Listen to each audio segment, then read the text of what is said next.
The crystal chandelier sparkled above the marble floor, casting bright light across the faces of people who had never known a day of struggle. Imani Johnson stood in the corner of the grand ballroom, her hands clasped together, trying to make herself invisible. She wore her usual cleaning uniform, a simple blue shirt and dark pants, because Mr. Ashford had called her in on her day off. He said it was urgent. He said he needed her. But now she understood. This was not about cleaning. This was about entertainment. "Ladies and gentlemen," Gregory Ashford's voice boomed across the room. He stood next to a massive steel safe taller than most men with a complex digital panel on its front. "I present to you the Millennium Safe. Cost me $12 million. The manufacturer guarantees it's impossible to crack without the code. Took their top engineer 6 months to design the algorithm." Imani felt her stomach twist. Her daughter Aisha stood beside her, holding her hand. The 10-year-old had begged to come because she had never seen inside the Ashford mansion. Now Imani wished she had said no. "Inside this safe," Gregory continued, his smile wide and cold, "is exactly $500 million in bearer bonds. Anyone who can open it keeps the money." The crowd laughed. They thought it was a joke. Rich people always thought everything was a joke. Gregory's eyes found Imani across the room. "In fact, I'm so confident I'll let anyone try. Even..." He paused and Imani felt her blood run cold. "Even the help." The laughter grew louder. Imani wanted to disappear. She wanted to grab Aisha and run out the door and never come back. But her feet would not move. "Come on, Imani," Gregory called out, gesturing for her to approach. "Don't be shy. You've been cleaning my house for 3 years. Surely you've learned something about how rich people think." Imani's face burned. She could feel every eye in the room on her. These people in their expensive suits and designer dresses, looking at her like she was part of the entertainment. Like she was not even human. "Mr. Ashford, I don't think..." Imani started, her voice barely a whisper. "What's wrong? Don't you want $500 million? Think of what you could do with that money. You could stop scrubbing my toilets." His words cut like glass. The crowd laughed again and Imani felt something break inside her chest. She had worked for this man for 3 years. She had cleaned his home, washed his clothes, prepared his meals. She had been respectful and kind. And this is how he saw her. As someone to mock. As someone beneath him. Aisha squeezed her mother's hand. "Mama," she whispered. "Let me try." "Baby, no," Imani said quietly. "Let's just go." But Aisha was already walking forward. Her small frame moved through the crowd of adults, her bright green dress standing out among all the fancy clothes. She walked right up to the safe and looked up at Gregory Ashford. "I would like to try, sir," Aisha said, her voice clear and steady. Gregory looked down at the child and laughed. "Well, this just got more interesting. A little girl thinks she can crack the Millennium Safe. Tell you what, sweetheart. If you can open this safe in less than 5 minutes, you and your mother can have every penny inside. But when you fail, your mother has to admit in front of everyone here that she knows her place." Imani felt sick. This was cruel. This was so cruel. She moved to stop Aisha, but her daughter turned and looked at her with those wise brown eyes. "It's okay, Mama. Trust me." The room fell silent. Everyone watched as this small black girl in a green dress stood before a safe that had cost more than most people earned in a lifetime. Aisha stared at the digital panel. Her eyes moved across the numbers, the symbols, the patterns. She stood completely still for 60 seconds. Just staring. Her photographic memory was working, processing, calculating. Imani had seen this look before when Aisha solved complex math problems or memorized entire books after reading them once. Then Aisha reached up and began pressing buttons. Her small fingers moved with confidence, pressing a sequence that seemed random but was not random at all. The room was so quiet you could hear breathing. Click, click, click. The safe door swung open. $500 million in neat stacks of bearer bonds sat inside, exactly as Gregory had promised. The room erupted in gasps and shocked whispers. Aisha turned to her mother and smiled. "I did it, Mama." Imani could not breathe. She could not think. Her 10-year-old daughter had just opened an impossible safe in 60 seconds. The same safe that was supposed to be unbreakable. The same safe that was supposed to humiliate them. Gregory Ashford's face had gone completely white. He stared at the open safe like he was seeing a ghost. Then his expression changed. The shock became anger. The anger became something uglier. "This is ridiculous," he said, his voice tight. "She must have seen the code somehow. She cheated." "I did not cheat," Aisha said simply. The pattern was visible in the wear marks on the buttons. You press certain numbers more than others, which means those are part of your code. The sequence was based on a mathematical progression. I just followed the logic. A man in the crowd, one of Gregory's business associates, started laughing. She's right. Look at the keypad. You can see the wear pattern. My God, this child is a genius. Gregory's face turned red. It was a joke. A party trick. Nobody actually wins $500 million from a party trick. The room went silent again. The ugly truth was out now. This had never been a real offer. It had been designed to humiliate Imani and her daughter. To remind them of their place. To make them feel small in front of all these rich people. Nathan Ashford, Gregory's son, stepped forward from where he had been standing near the bar. Imani had always liked Nathan. He was different from his father. He was kind. He always said good morning to her and asked about Aisha's school. He treated her like a person. Dad, Nathan said quietly. You made a promise in front of all these witnesses. Stay out of this, Nathan, Gregory snapped. This doesn't concern you. It concerns me when you humiliate good people for your own amusement, Nathan said, and his voice was no longer quiet. Imani has worked for this family for 3 years. She has been nothing but professional and kind. And this is how you treat her? By mocking her in front of your friends? By setting her up to fail? Gregory's jaw tightened. I don't have to explain myself to you. No, Nathan said. But you do have to face the consequences of your cruelty. Imani took Aisha's hand. Come on, baby. Let's go home. She walked toward the door, her head high even though tears burned in her eyes. She had known men like Gregory Ashford her whole life. Men who thought money made them better than everyone else. Men who could not see the humanity in people who served them. But as she reached the door, she heard Nathan's voice call out, Imani, wait. Please. She stopped but did not turn around. She could not let these people see her cry. You don't have to work for my father anymore, Nathan said. And you and Aisha are not leaving here with nothing. I promise you that. Imani turned slowly. Nathan was walking toward her, and there was something in his eyes. Something that looked like respect. Like kindness. Like hope. I'm going to make this right, Nathan said softly. Will you let me try? Have you ever watched someone's cruelty come back to destroy them? What would you do if someone humiliated you this way? Drop your thoughts in the comments and subscribe to see how this story ends, because what happens next will restore your faith in justice and love. The drive from the Ashford mansion had been silent. Imani sat in the passenger seat of Nathan's car, Aisha in the back, and nobody spoke. What was there to say? That a grown man had used his wealth to make a mockery of a single mother and her child? That cruelty lived in places filled with crystal and gold? Nathan had insisted on driving them home. Imani had wanted to refuse, but something in his face made her stop. He looked genuinely upset by what his father had done. He looked ashamed. I'm sorry, Nathan said as they pulled up to the small apartment building where Imani and Aisha lived. The building was old but clean. Imani worked hard to make sure Aisha had a good home, even if it was small. I'm sorry for what my father did tonight. It was wrong. It was cruel. And I'm going to fix it. You don't have to fix anything, Imani said quietly. She was too tired to be angry anymore. She just wanted to go inside, hug her daughter, and forget this night ever happened. We're used to people like your father. You shouldn't have to be, Nathan said.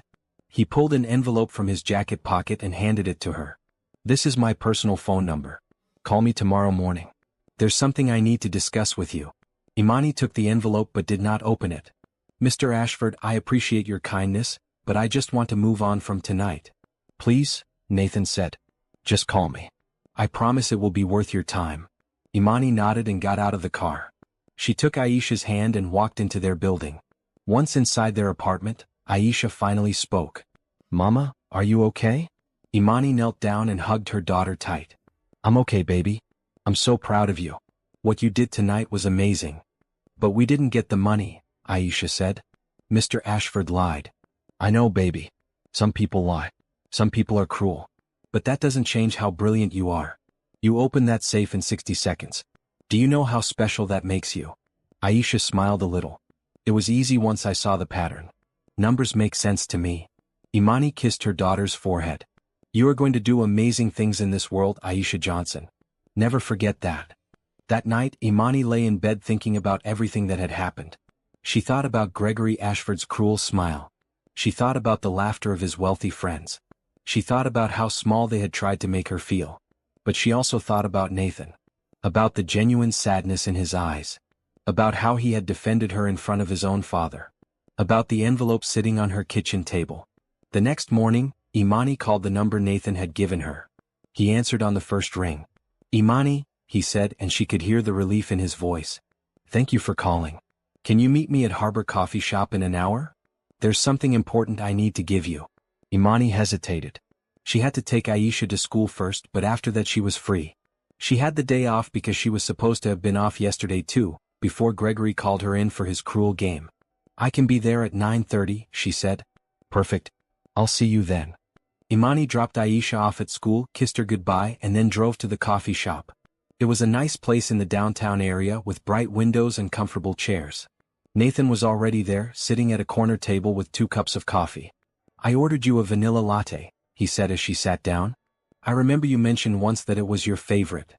Imani was surprised he remembered. She had mentioned it months ago while cleaning the kitchen. She had not thought he was even listening. "Thank you," she said, wrapping her hands around the warm cup. Nathan pulled out a leather folder and opened it. Inside was a check. He slid it across the table to Imani. She looked down at the number and felt her heart stop. $500 million. Made out to Imani Johnson. Signed by Nathan Ashford. "What is this?" Imani whispered. "It's what my father promised you," Nathan said. "Aisha opened that safe fair and square. You both earned this money. But this is your money. This is from your account. My money. My choice. And I choose to give it to you." Nathan leaned forward. "My father humiliated you and your daughter last night because he's a bitter, cruel man who has forgotten what it means to be human. But I haven't forgotten. And I won't let his cruelty define what happens to you." Imani stared at the check. $500 million. It was more money than she had ever imagined. With this money she could give Aisha everything. The best schools. The best opportunities. A future without struggle.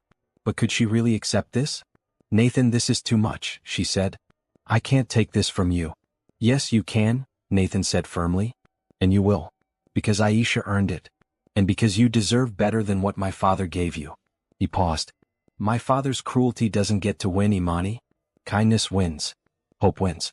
And I need you to accept this money so I can prove that." Imani felt tears slide down her face. Not tears of sadness this time. Tears of relief. Of gratitude. Of hope. "Okay," she whispered. "Okay. I'll accept it. Thank you, Nathan. Thank you so much." Nathan smiled. "There's more. I own a property about 20 minutes from here. It's a guest house on 5 acres of land. Nobody lives there right now. I want you and Aisha to stay there while you figure out what you want to do next. No rent. No obligations. Just a safe place for you both to land. Nathan, you've already given us so much. Let me do this," Nathan said. "Please. I need to know you're both somewhere safe and comfortable." Imani thought about her tiny apartment. About the leaky faucet she could not afford to fix. About the thin walls and the neighbors who fought at night. Then she thought about Aisha. About giving her daughter a home with space to grow. A home where she could feel safe. "Yes," Imani said. "Yes, we'll accept." "Thank you." Nathan's smile grew wider. "Good. Let's go to the bank right now and deposit this check. Then I'll take you to see the guest house. I think Aisha will love it." The bank manager nearly fainted when he saw the check. He called in 3 other managers to verify it was real. They asked Imani a dozen questions. They made her sign a dozen forms. But finally the money was in her account. $500 million. Imani Johnson, who had been scrubbing toilets yesterday, now had $500 million. As they left the bank, Nathan turned to her. "There's one more thing. I know a financial advisor, Dr. Harold Mitchell. He's the best in the business. He can help you invest this money wisely so it lasts forever. Would you like me to set up a meeting?" Imani nodded. "Yes. I want to do this right. I want to make sure Aisha's future is secure." "Then we'll make sure of it," Nathan said. "Together. Together." The word hung in the air between them. Imani looked at this man who had shown her more kindness in one day than most people showed in a lifetime. This man who could have walked away but chose to stay. This man who was looking at her like she mattered. "Why are you doing all this?" Imani asked softly. "Why do you care so much?" Nathan was quiet for a moment. When he spoke, his voice was honest.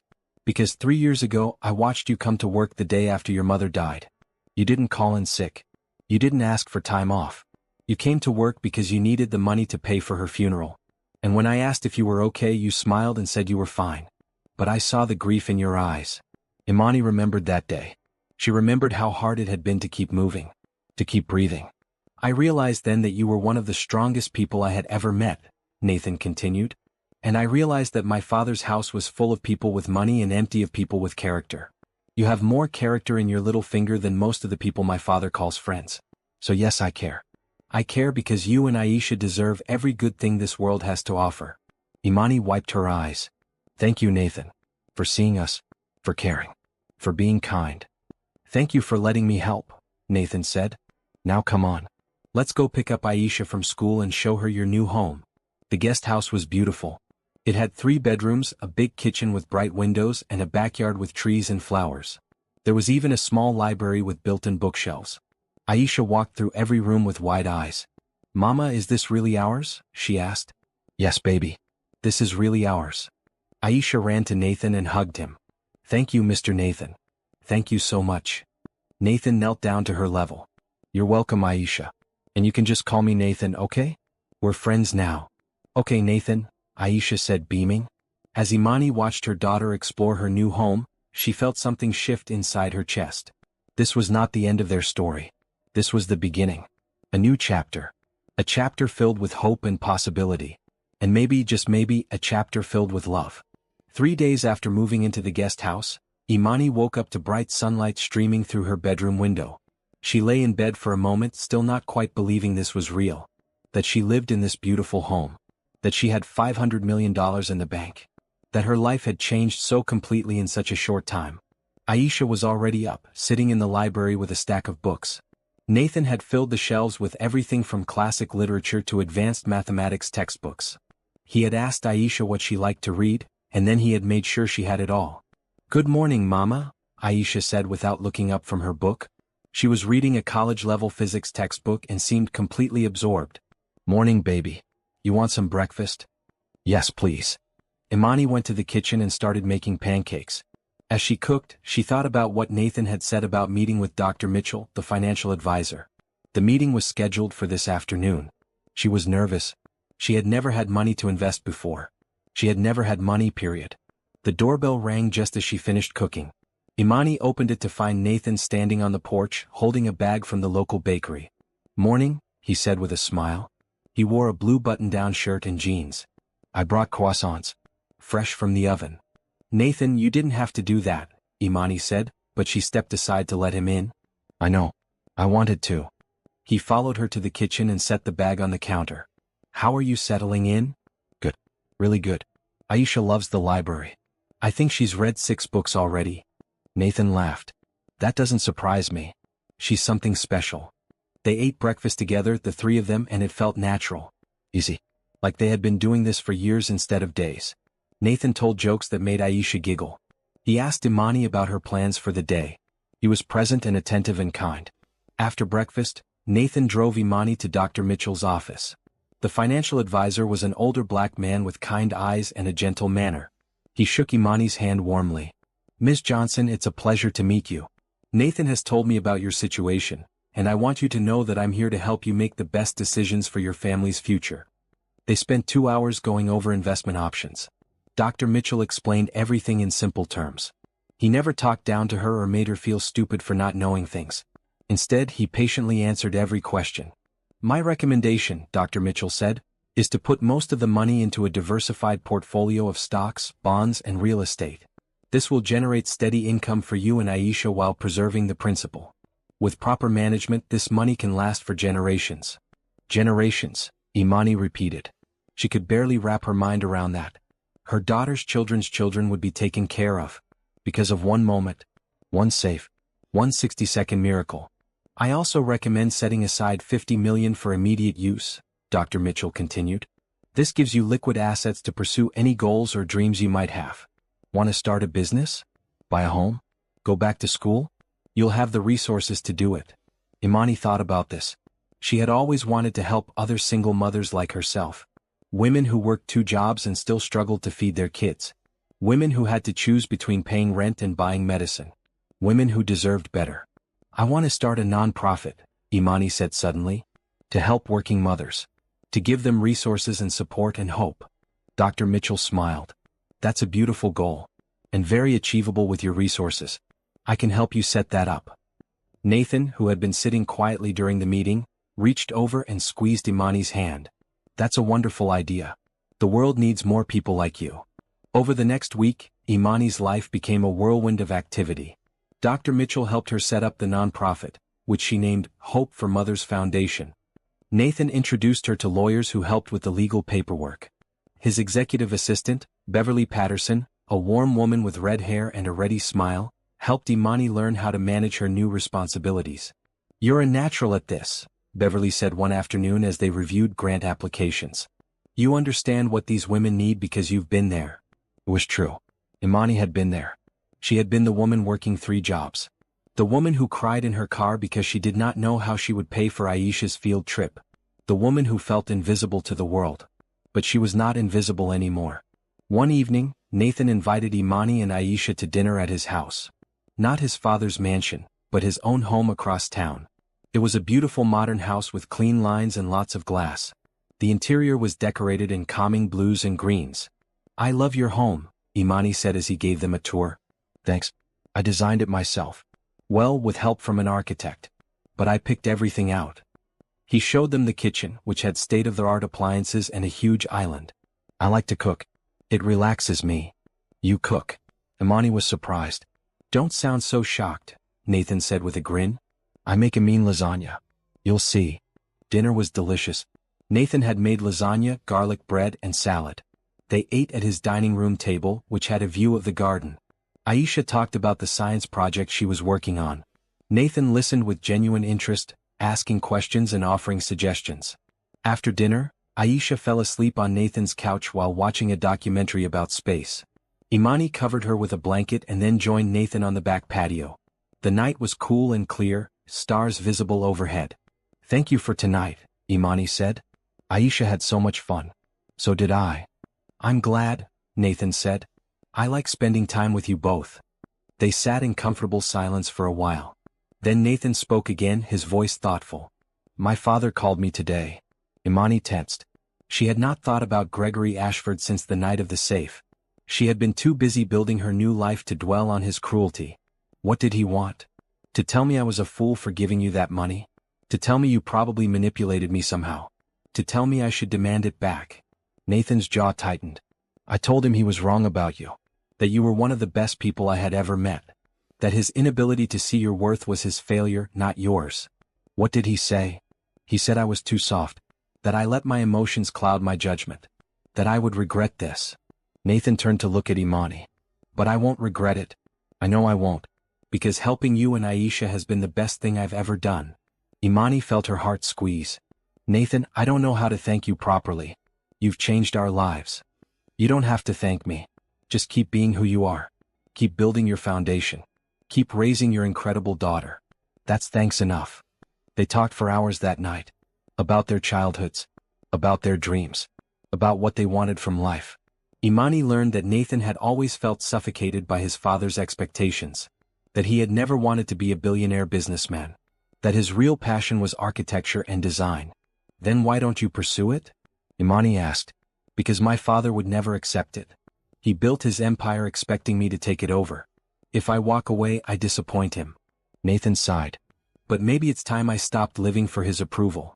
Life's too short to live for someone else, Imani said. Even if that someone is your father. Nathan looked at her with something like wonder. When did you get so wise? When I had to raise a daughter on my own.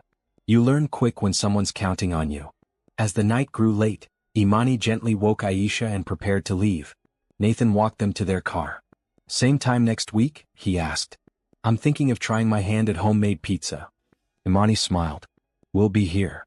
As she drove home, Aisha drowsy in the back seat, Imani thought about Nathan. About his kindness. About how easy it was to talk to him. About how safe she felt around him. She was starting to care for him. More than care. She was starting to fall for him. And that scared her. Because men like Nathan did not end up with women like her in the real world. Did they? But maybe, she thought as she pulled into the driveway of her beautiful guest house, maybe this was not the real world anymore. Maybe this was something new. Something better. Maybe this was hope. The Hope for Mothers Foundation opened its doors 6 weeks after that terrible night at the Ashford mansion. Imani had rented a small office space in downtown Seattle, painted the walls a cheerful yellow, and filled it with comfortable furniture. The foundation offered financial assistance, job training, childcare resources, and counseling services to single mothers in need. On opening day, 37 women walked through the door.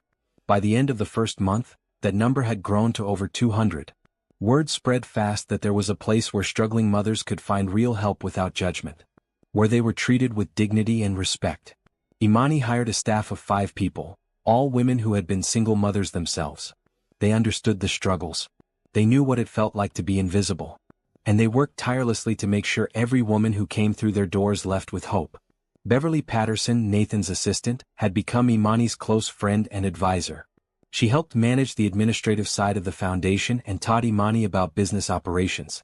"You're doing something really special here," Beverly said one afternoon as they reviewed applications for emergency housing assistance.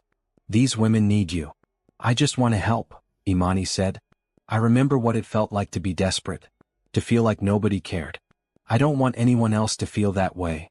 Nathan visited the foundation office at least twice a week. He helped move furniture, painted walls, and even answered phones when they were short-staffed. He treated every woman who came through the door with respect and kindness. Aisha had enrolled in a private school for gifted children. She was thriving. Her teachers called Imani weekly to rave about her daughter's brilliance. Aisha had already skipped 2 grades and was working on high school-level material.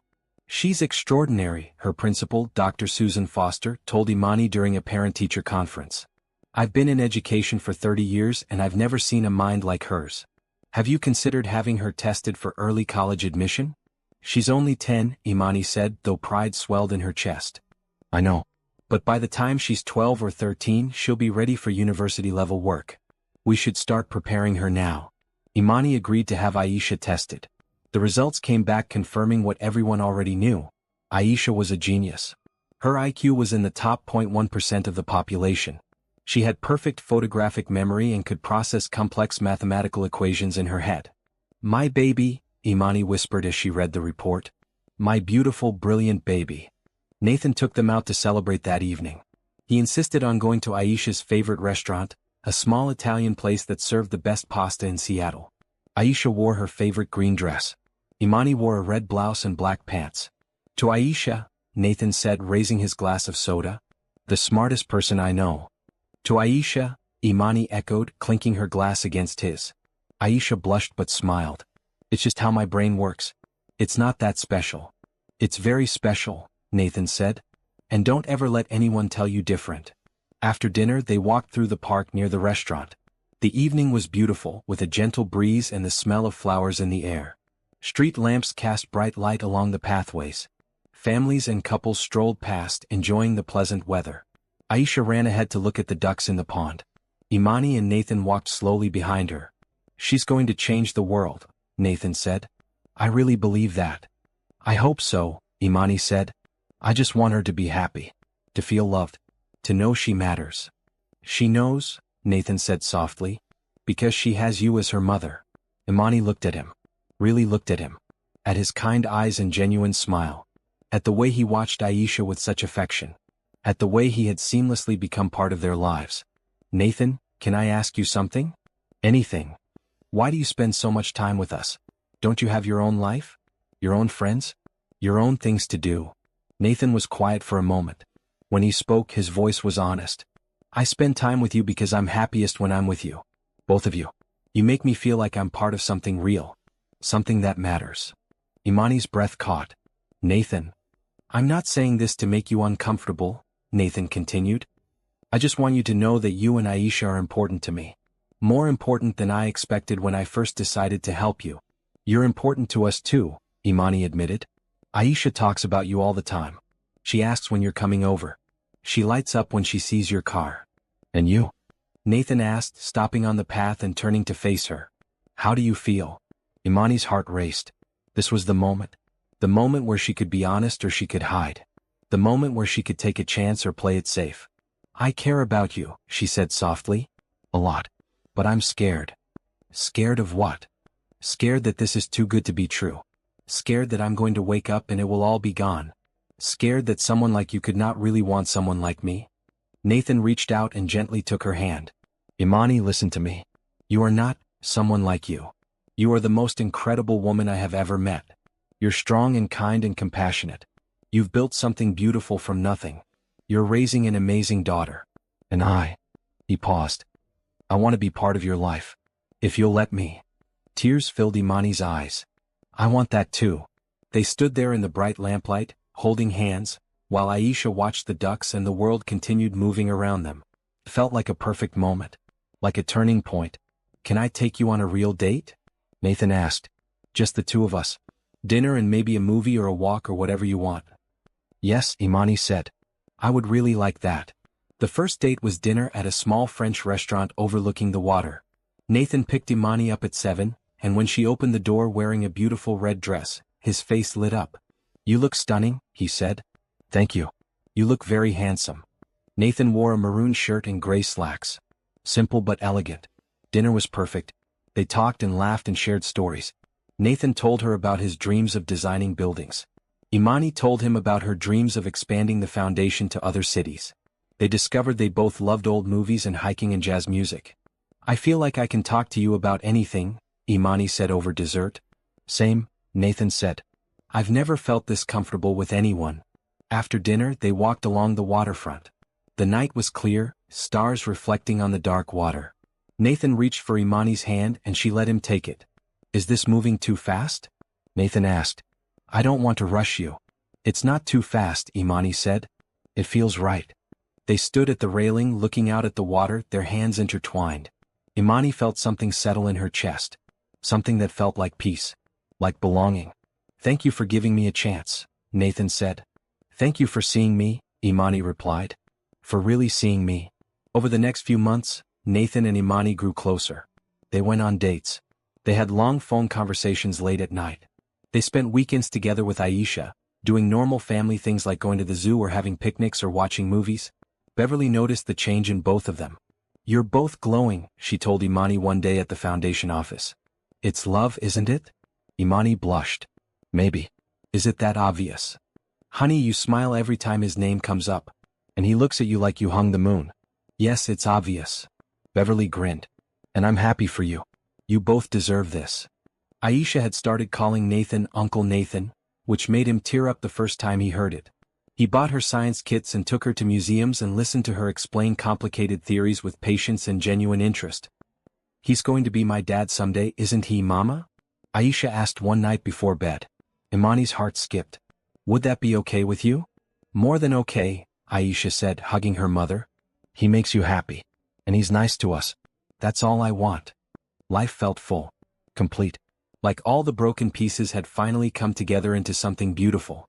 But across town, in his massive mansion, Gregory Ashford watched his son fall in love with a woman he had tried to humiliate.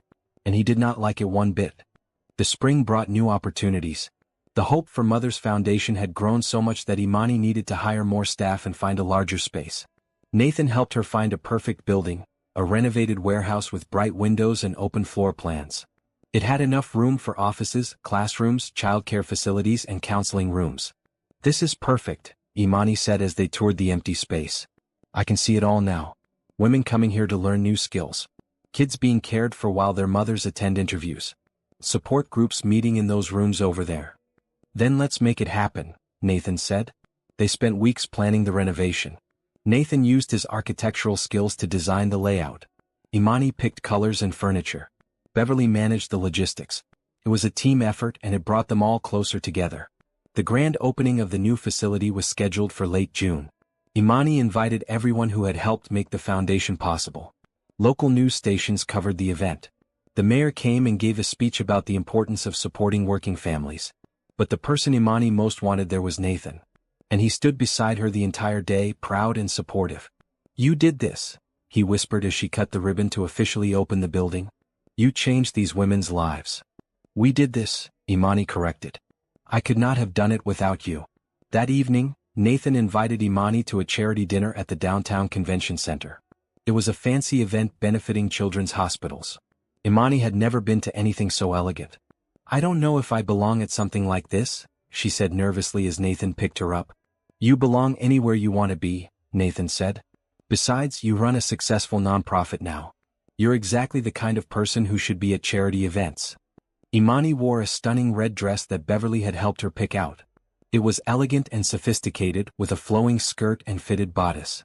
She felt beautiful. When they arrived at the event, heads turned. People stared. Imani recognized some of them from that terrible night at Gregory's mansion. The people who had laughed at her. The people who had seen her as nothing more than the help. But tonight she walked in on Nathan Ashford's arm. She walked in as the founder of a successful nonprofit.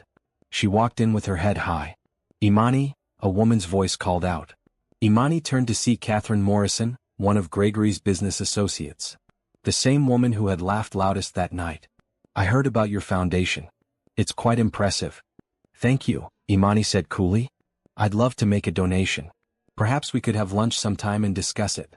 Imani wanted to refuse. Wanted to tell this woman exactly what she thought of her and her fake kindness. But then she remembered what the foundation was really about. It was about helping mothers. And if accepting donations from people who had once mocked her meant more mothers got help, then she would swallow her pride. That would be fine, Imani said. Have your assistant call Beverly Patterson at the foundation. Catherine smiled. Wonderful. I'll do that. As she walked away, Nathan squeezed Imani's hand. I'm proud of you. That took strength. It took remembering what really matters, Imani said. And what matters is the women we help, not my ego. The dinner was lovely. They sat at a table with other philanthropists and business leaders. Everyone was friendly and interested in Imani's work. She found herself relaxing, enjoying the conversations and the food. During the dancing portion of the evening, Nathan led Imani to the floor. The band played a slow jazz song. Nathan pulled her close, one hand at her waist, the other holding hers. I love this, Imani said as they swayed to the music. Dancing. This. All of it. She looked up at him. I never thought I could be this happy. Get used to it, Nathan said, smiling down at her. Because I plan on making you happy for a very long time. They danced through several songs. Other couples joined them on the floor. The lights were bright and festive, the atmosphere joyful. Imani felt like Cinderella at the ball, except this was not a fairy tale. This was real. Later that night, Nathan drove Imani home. They sat in his car outside her house, neither wanting the evening to end. Imani, Nathan said, his voice serious. I need to tell you something. Okay, Imani said, suddenly nervous.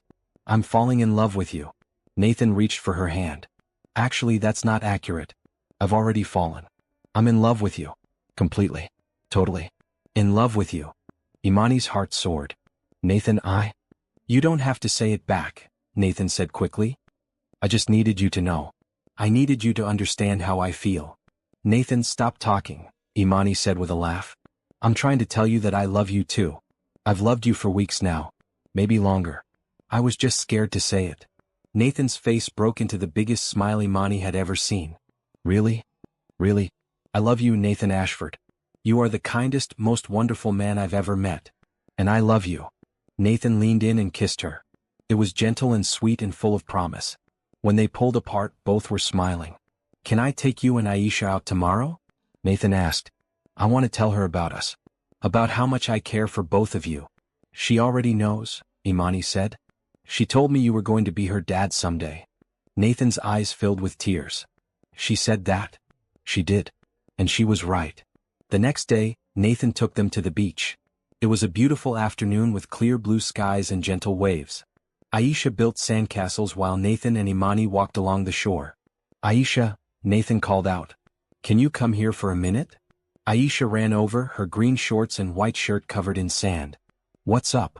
Nathan knelt down to her level. I want to talk to you about something important. I'm in love with your mom. And I want to be part of your family if that's okay with you. Aisha threw her arms around Nathan's neck. Yes, that's okay. I wanted you to be part of our family forever. Nathan hugged her back, tears streaming down his face. Thank you, Aisha. That means everything to me. Imani watched them, her own tears falling. This was her family now. This was love. This was everything she had ever hoped for and never thought she would have. Later, as the sun began to set, they sat on a blanket and ate the picnic dinner Nathan had packed. Aisha chattered about her latest science project. Nathan listened with interest. Imani sat between them, her heart so full it felt like it might burst. I love you both so much, she said suddenly. We love you too, Mama, Aisha said, leaning against her. Always, Nathan added, wrapping his arm around them both. As the sky turned pink and orange, the three of them sat together on the beach, watching the waves and dreaming of their future. A future full of hope. A future full of love. A future that had seemed impossible just months ago but was now more real than anything Imani had ever known. The story gets even better from here. But before we continue, I want to know, do you believe in second chances and real love? Have you ever seen someone's life completely transform? Drop your thoughts below and subscribe so you don't miss how this beautiful story ends. Trust me, what happens next will make you believe in miracles. Gregory Ashford sat in his study, staring at his computer screen. The video had been playing on loop for the past hour. Security footage from that night, the night of the safe. The night he had humiliated Imani Johnson and her daughter. The video had leaked online 3 weeks ago. Someone at the party had recorded it on their phone and posted it to social media. It went viral within hours. Millions of people watched Gregory Ashford mock a hardworking single mother. Millions of people watched a 10-year-old girl prove him wrong. Millions of people watched him refuse to honor his promise. The comments were brutal. People called him cruel, heartless, racist. They said he was everything wrong with wealthy people. They said he deserved to lose everything. And he was losing everything. His business partners had started distancing themselves. 3 major contracts had been canceled. His company's stock had dropped 15%. The board of directors had called an emergency meeting to discuss his future with the company he had built from nothing. But worse than all of that was the look in Nathan's eyes the last time they had spoken. Disappointment. Disgust. His own son could barely look at him. Gregory poured himself another glass of whiskey and tried to ignore the pain in his chest. He was 62 years old. He had more money than he could ever spend.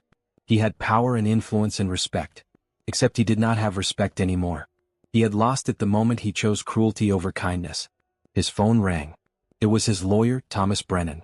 Gregory, we need to talk about the board meeting tomorrow. What about it? They're going to vote to remove you as CEO. I've spoken to several members. The votes are there. Gregory felt his world tilt.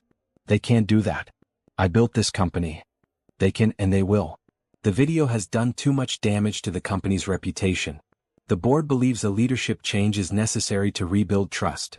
This is ridiculous. One mistake and they throw me out. Gregory, it wasn't just one mistake. This video revealed something about your character that people find deeply disturbing. You need to accept responsibility for that. After the call ended, Gregory sat in silence. He thought about his life. About all the years he had spent building his empire.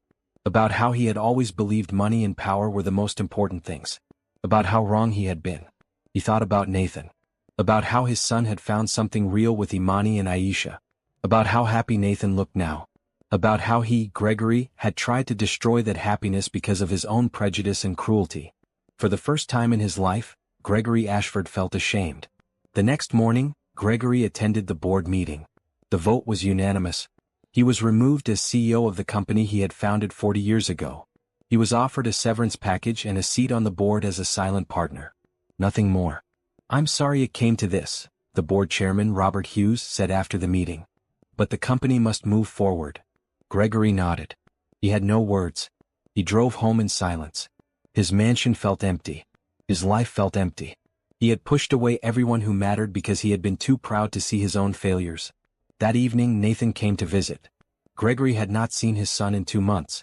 Nathan stood in the doorway of the study, his expression guarded. I heard about the board meeting, Nathan said. News travels fast. Are you okay? Gregory wanted to lie. To say he was fine. To maintain the facade of strength he had worn his entire life. But he could not. Not anymore. No, Gregory said quietly. I'm not okay. I've lost everything that matters. My company. My reputation. Your respect. Nathan was quiet for a long moment. You didn't lose my respect because of the video, Dad.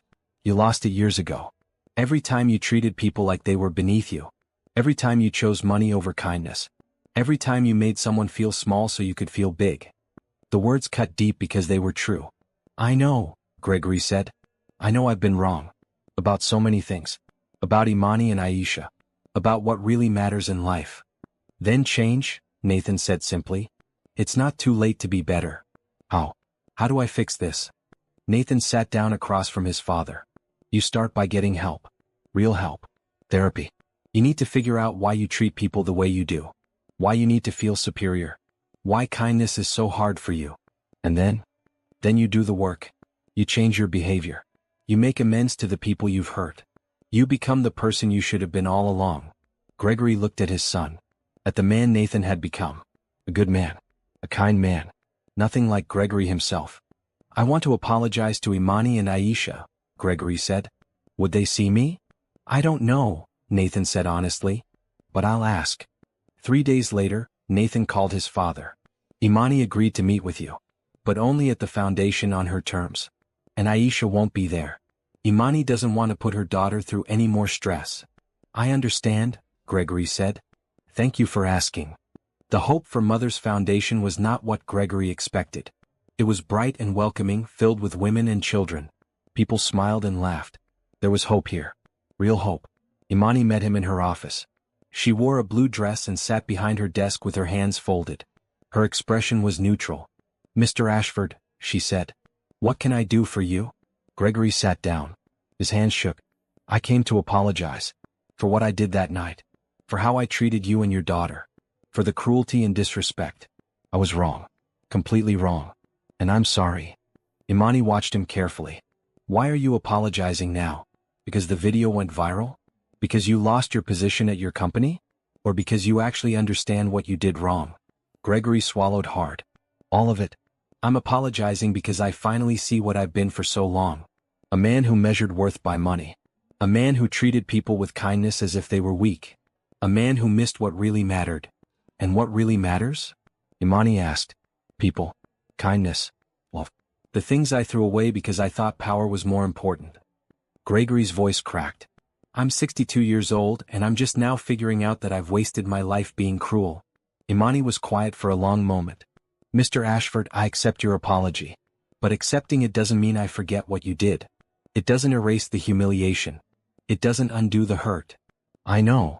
However, Imani continued, I believe people can change if they really want to.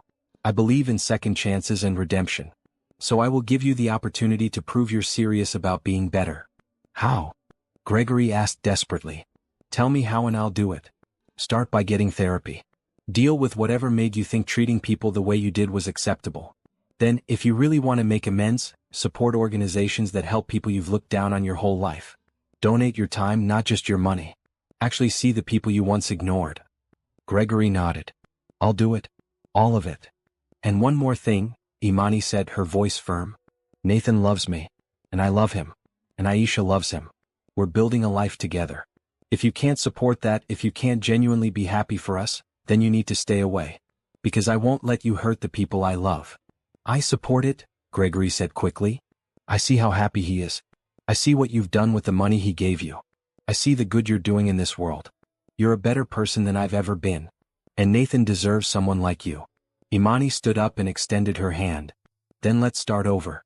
Not as employer and employee. Not as you and the help. But as two people who can maybe, eventually find a way forward. Gregory shook her hand, tears streaming down his face. Thank you. Thank you for giving me a chance I don't deserve. As Gregory left the foundation, he saw the women Imani was helping. Single mothers. Working women. Women who were struggling but fighting. Women who deserved respect and support. Women just like Imani had been. He had been so wrong. About everything. But maybe, just maybe, it was not too late to be better. 6 months had passed since Gregory's apology. He had kept his word. He attended therapy twice a week with Dr. Rachel Cohen, a skilled therapist who did not let him hide from hard truths. He volunteered at the Hope for Mothers Foundation, helping with maintenance work and administrative tasks. He donated significant money to various charities, but more importantly, he donated his time.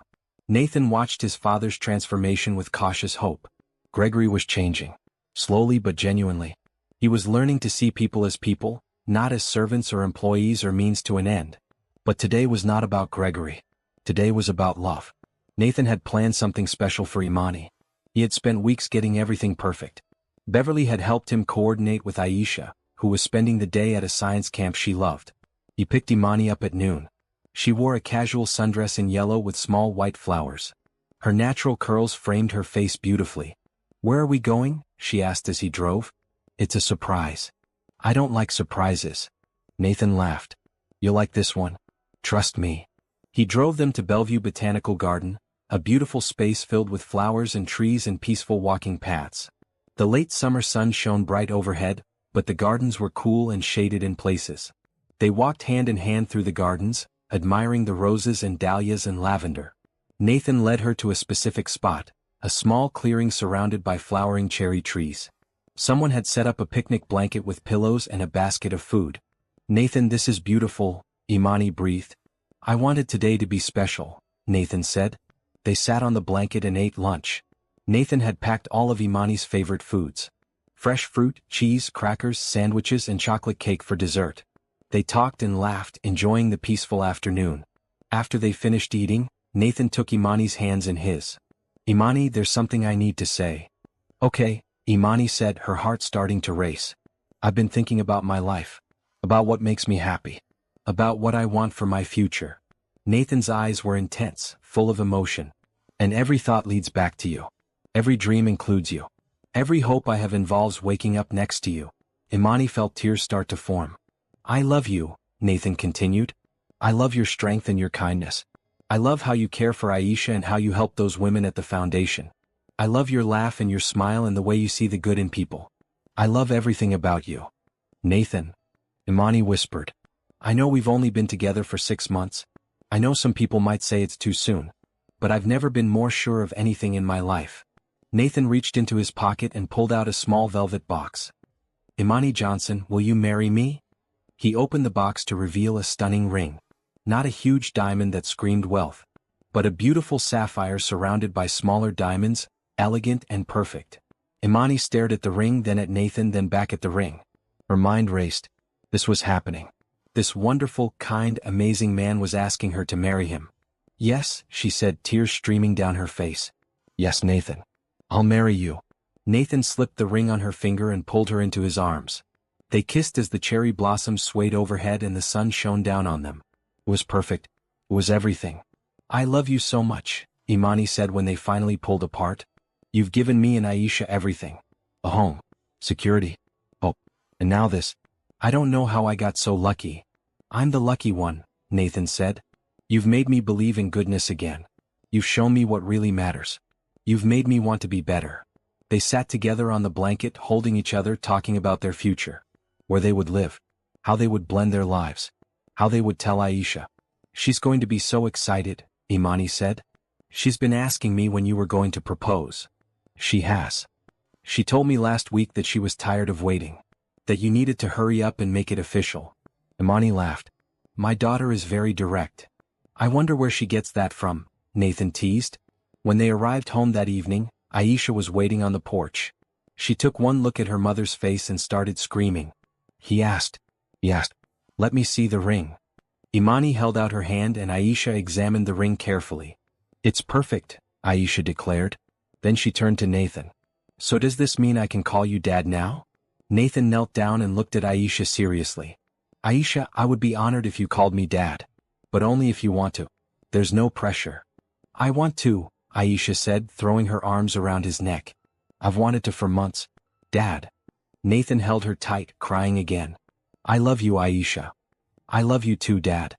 That night, after Aisha went to bed, Nathan and Imani sat on the back porch of their home. The stars were bright overhead. Crickets sang in the grass. "When do you want to get married?" Nathan asked. "Soon," Imani said. "I don't want a long engagement. I want to start our life together." "What about a big wedding? Lots of guests and fancy food and all that?" Imani thought about it. "I want our wedding to reflect who we are. People who believe in love and kindness and helping others. So yes, I want a beautiful wedding. But I also want it to be meaningful. I want to invite the women from the foundation. I want to celebrate with the people who matter, not just the people who are rich or important." "That sounds perfect," Nathan said. "Whatever you want, we'll make it happen." They planned the wedding for 3 months later, in early December. Imani wanted a winter wedding with lots of light and warmth. She wanted it to be a celebration of hope and new beginnings. Beverly helped coordinate everything. The venue, the flowers, the food, the guest list. Imani chose a beautiful blue wedding gown that made her feel like a queen. Aisha would be her flower girl in a bright green dress. Nathan would wear a maroon suit. Gregory had asked if he could attend.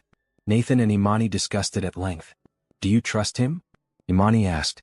"I think so," Nathan said. He's really trying to change. He volunteers at the foundation 3 times a week now. He's respectful to everyone. He's even started donating to other charities that help underprivileged communities. Then he can come, Imani decided. Everyone deserves a chance at redemption. As the wedding day approached, Imani felt nothing but joy. She was marrying the man she loved. She was gaining a husband and Aisha was gaining a father. They were becoming a family in every sense of the word. And it was all because of kindness. Because Nathan had chosen to help instead of walk away.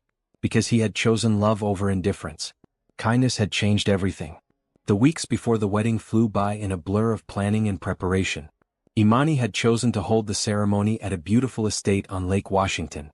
The venue had floor-to-ceiling windows that let in natural light, perfect for the bright, warm atmosphere she wanted.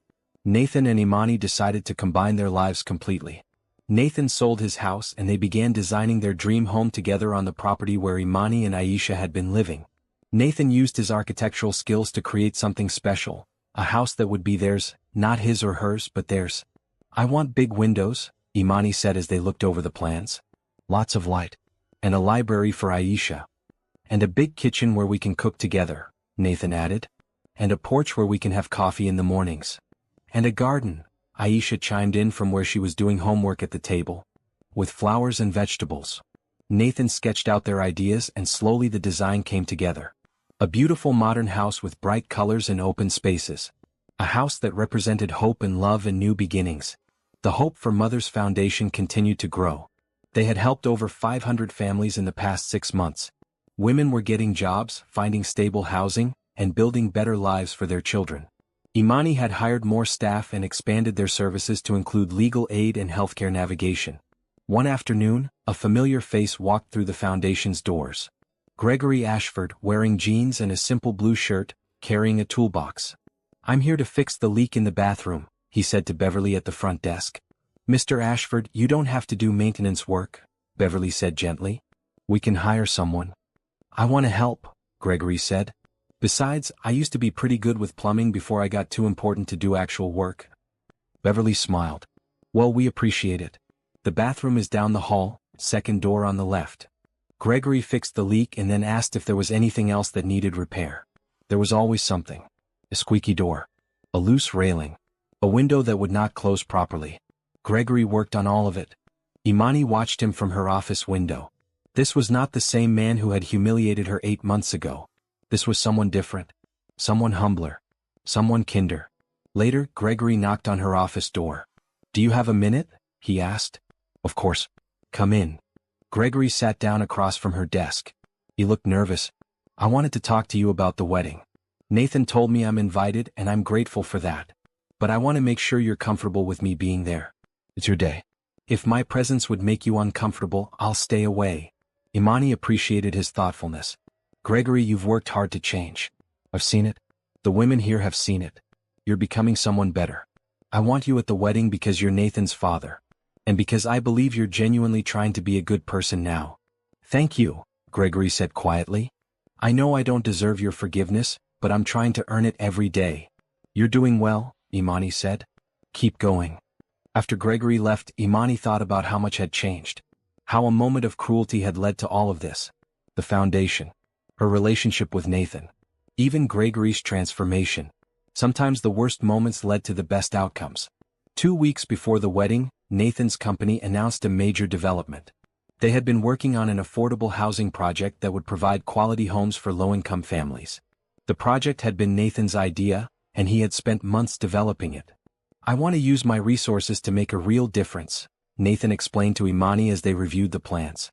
"If I have money and power, I should use it to help people, not just make more money." "I'm so proud of you," Imani said, kissing his cheek.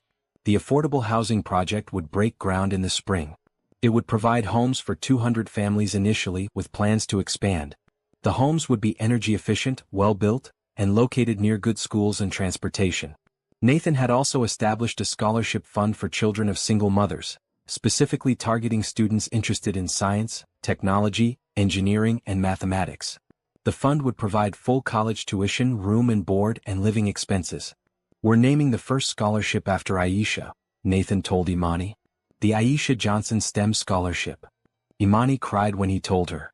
"She's going to be so touched." they told Aisha together that evening. Her eyes went wide. Really? A scholarship with my name? Really? Nathan confirmed. Because you're brilliant and inspiring. And we want other kids like you to have opportunities. Aisha hugged them both. This is the best thing ever. Well, besides you two getting married. The wedding invitations went out. Imani had invited everyone who mattered. The women from the foundation. Beverly and Dr. Mitchell. Nathan's friends and colleagues. Even some of the people from that terrible night at Gregory's mansion, the ones who had later apologized and made donations to the foundation. Pastor Jerome Williams, a kind man who ran a community church near the foundation, agreed to officiate the ceremony. I would be honored, he said when they asked. Your love story is one of hope and redemption. It's my privilege to be part of it. Imani's wedding dress arrived a week before the ceremony. It was a stunning blue gown with delicate beading and a flowing skirt. When she tried it on, Beverly gasped. You look like a queen, Beverly said. Nathan's going to cry when he sees you. Good, Imani said with a smile. I want him to know how much this means to me. Aisha's flower girl dress was perfect. Bright green with a full skirt and a white sash. Aisha twirled in it, giggling. I look so fancy. You look beautiful, Imani said, hugging her daughter. The rehearsal dinner was held 2 nights before the wedding. It was a small gathering of close friends and family at a private room in a nice restaurant. Gregory attended, sitting quietly and listening to the toasts and stories. When it was his turn to speak, Gregory stood up, his hands shaking slightly. I don't deserve to be here, he said honestly. I don't deserve to be part of this celebration. But Nathan and Imani have shown me grace I didn't earn. They've taught me that it's never too late to change. Never too late to be better. Never too late to choose kindness over cruelty. He looked at Imani. You are an extraordinary woman. You've built something beautiful from nothing. You've helped people who needed help. You've shown my son what real love looks like. And for that, I'm forever grateful. Then Gregory looked at Nathan. Son, I'm proud of you. I'm proud of the man you've become, despite my poor example. I'm proud of the life you're building. I'm proud to be your father, even though I haven't always acted like I deserved that honor. Nathan stood and hugged his father. Thank you, Dad. There was not a dry eye in the room. As the evening ended and everyone said their goodbyes, Imani felt overwhelming gratitude. For this life. For these people. For this love. 2 days from now, she would marry Nathan Ashford. She would become his wife. Aisha would become his daughter. They would become a family. And it would be the happiest day of her life. The morning of the wedding dawned bright and clear. Imani woke up in her room at the venue's bridal suite, sunlight streaming through the windows. Beverly was already there, coordinating with the florist and the caterers. Good morning, bride, Beverly said cheerfully. Are you ready to get married? More than ready, Imani said, stretching. Where's Aisha? She's with the hair and makeup team. She insisted on going first so she could watch you get ready. Imani smiled. Her daughter was always thinking ahead. The bridal suite was beautiful. White roses and greenery decorated every surface. The makeup artist and hairstylist were setting up their equipment. Someone had brought coffee and pastries.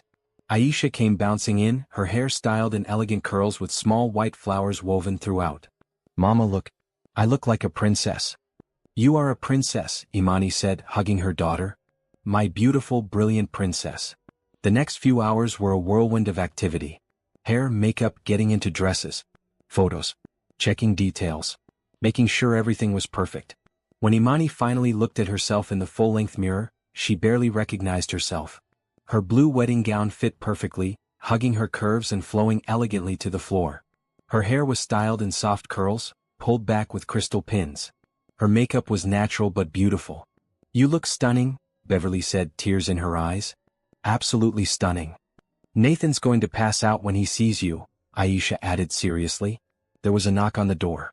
Beverly opened it to find Gregory standing there, looking uncomfortable in his formal suit.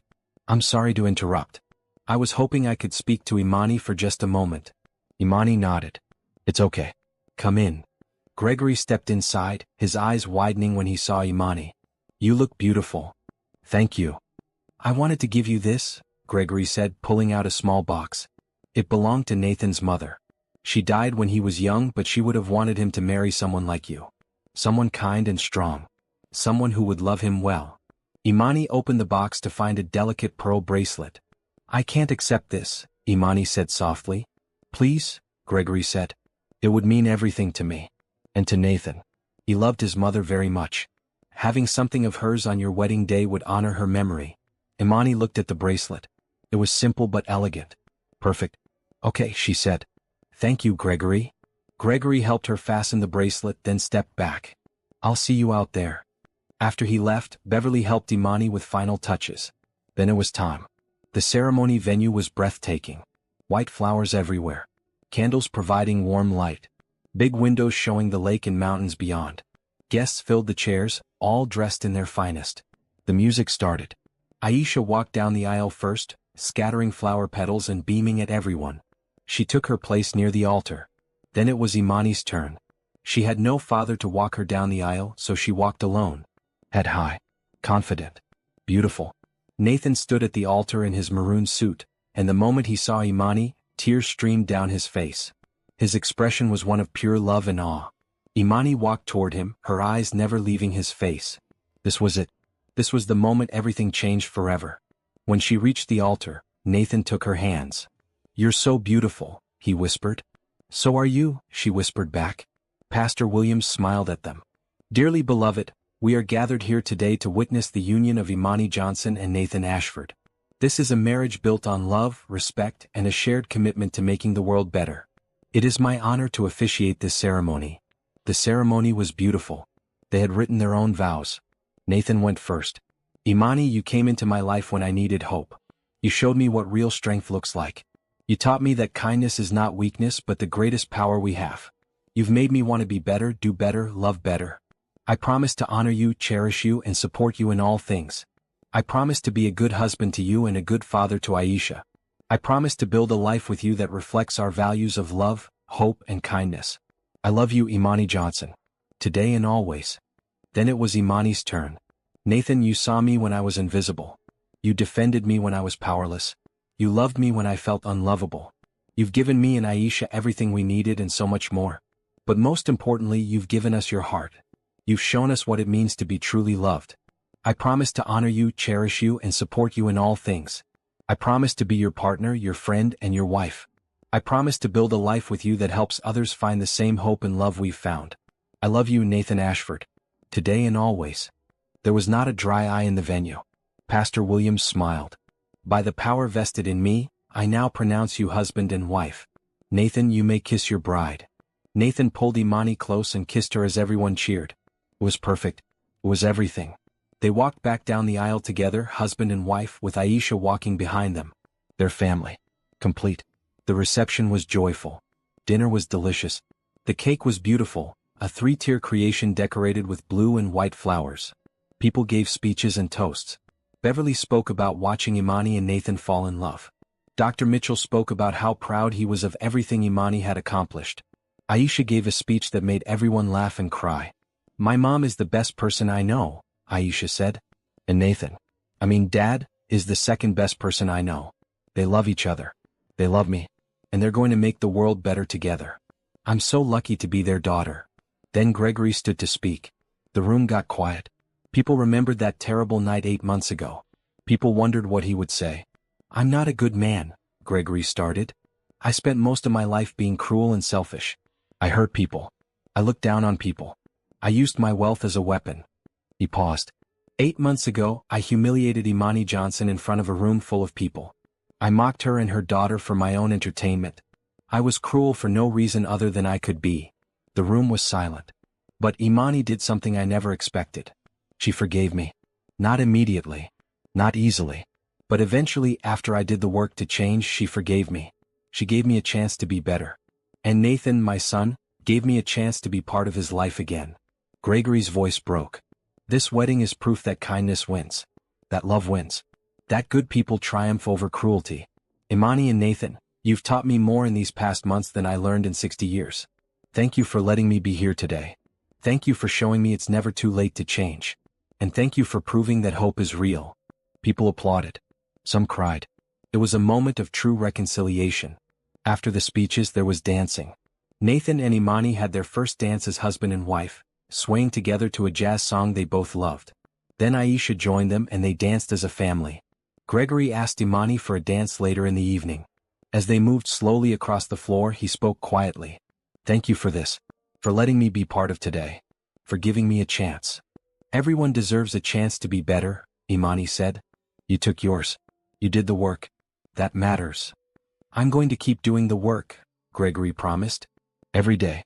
For the rest of my life. As the reception wound down and guests began to leave, Imani stood with Nathan and Aisha, looking out at the lake. The winter sky was clear and bright with stars. This is the happiest day of my life, Imani said. Mine too, Nathan agreed, wrapping his arm around her.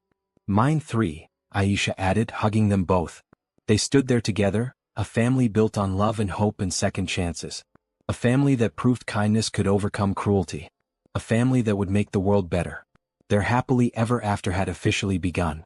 1 year later. Imani Ashford, she loved her new last name, stood in the conference room of the Hope for Mothers Foundation's headquarters.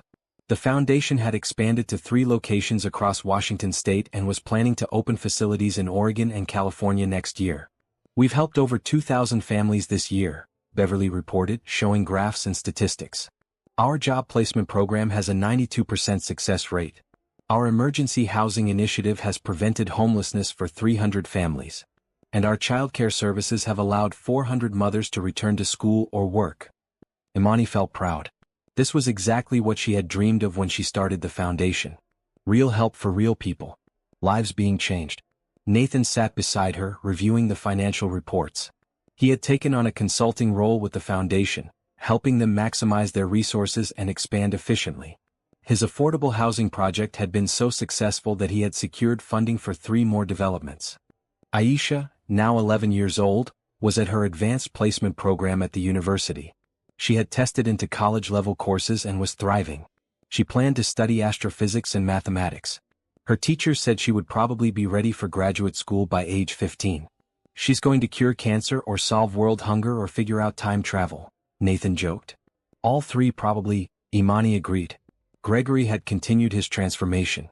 He attended therapy regularly, volunteered at the foundation 4 days a week, and had become a vocal advocate for wealth redistribution and social justice. He had written an op-ed in the Seattle Times about his own journey from cruelty to compassion, which had gone viral and inspired other wealthy individuals to examine their own behavior. My father called me yesterday, Nathan told Imani as they drove home from the foundation office. He's been asked to speak at a conference about corporate responsibility and personal redemption. That's wonderful, Imani said. He's come so far. He credits you, Nathan said. He says you showed him what grace looks like. At home, they found Aisha in the library working on a problem that had stumped mathematicians for decades. The Riemann hypothesis, one of the most famous unsolved problems in mathematics. How's it going, sweetie? Imani asked. Good. I think I'm close to something. Aisha's eyes were bright with excitement. There's a pattern here that nobody else has seen. I just need to prove it. Nathan and Imani exchanged glances. Their daughter was extraordinary. Later that evening, the family sat down for dinner together. It was their ritual, eating together every night, talking about their days, staying connected. I have some news, Imani said. The foundation board wants to expand to 10 cities within 3 years. That's amazing, Nathan said. Can we handle that kind of growth? With the right team and resources, yes. Dr. Mitchell thinks it's financially viable. And Beverly is willing to oversee the expansion. Then let's do it, Nathan said. Let's help as many people as we can. After dinner, as they cleaned up together, Gregory stopped by. He had become a regular visitor, often joining them for Sunday dinners or helping Nathan with home projects. I have something to tell you all, Gregory said as they settled in the living room. I've decided to donate the majority of my wealth to charitable causes. I'm setting up a foundation focused on education and poverty relief. And I'm naming it the Imani Ashford Foundation for Second Chances. Imani's eyes filled with tears. Gregory, you don't have to do that. Yes, I do, Gregory said firmly. You gave me a second chance when I didn't deserve it. I want to give other people that same opportunity. People who've made mistakes. People who want to change. People who need hope. I think that's beautiful, Nathan said, his voice thick with emotion. Mom would be proud of you, Dad. That night, after everyone had left and Aisha was in bed, Nathan and Imani stood on their back porch, looking at the stars. Can you believe where we are? Imani asked. A year ago we got married. 2 years ago I was cleaning houses. And now I'm running a foundation that's changing lives. You were always extraordinary, Nathan said. Now the world just knows it too. We're doing good work, Imani said. Real good. The kind that matters. We are, Nathan agreed. And we're just getting started. They stood in comfortable silence, holding hands. Life was good. Better than good. Perfect in its imperfection. You know what I love most about our story? Imani said softly. What? That it proves kindness wins. That it proves love is stronger than hate. That it proves people can change if they really want to. That it proves hope is real. I love that too, Nathan said. He kissed the top of her head. And I love you. Forever. Forever, Imani echoed. Inside, Aisha sat at her desk, staring at the mathematical proof she had just completed. She had done it. She had solved the Riemann hypothesis. At 11 years old, she had solved one of mathematics' greatest mysteries. She could announce it tomorrow. She could become famous. She could change the world of mathematics forever. But tonight, she just wanted to be with her family. Aisha saved her work and walked downstairs. Her mom and dad were on the porch holding each other, looking at the stars. Grandpa Gregory's car was pulling out of the driveway. Everything was peaceful. Mom? Dad? Aisha called softly. They turned to her. Can we watch a movie together? All three of us. Of course, Imani said. What do you want to watch? Anything, Aisha said. As long as we watch it together. They settled on the couch, the three of them, a family built on love and hope and second chances. They watched a comedy that made them laugh. They ate popcorn. They were happy. This was what mattered. Not money or fame or success. Family. Hope. But as Aisha fell asleep on the couch between her parents, her mind was already racing with the implications of her discovery. She had solved the Riemann hypothesis. She had proven something that had eluded the brightest minds for over a century. What would happen when she announced it? How would the world react? And more importantly, what other impossible problems could she solve? As Nathan carried Aisha to bed and Imani turned off the lights, none of them knew that tomorrow would bring a phone call from the International Mathematical Union. They did not know that Aisha's proof would be verified within weeks. They did not know that she would become the youngest person ever to win the Fields Medal. They did not know that her discovery would lead to breakthroughs in computer science, cryptography, and quantum physics. All they knew was that they loved each other. That they were a family. That they had found their happily ever after. And that was enough. Or was it? Because as Imani turned off the last light and headed to bed, her phone buzzed with an email. An email from the governor's office. An email asking if she would consider running for state legislature. An email that could change everything. Imani stared at the email for a long moment. Then she smiled. Tomorrow she would discuss it with Nathan. Tomorrow she would think about what it would mean for the foundation, for Aisha, for their family. But tonight she was just a wife and mother. A woman who had gone from invisible to visible. A woman who had turned cruelty into opportunity. A woman who proved that kindness, hope, and love always win in the end. Tomorrow would bring new challenges. New opportunities. New adventures. But tonight Imani Ashford was simply grateful. Grateful for her daughter.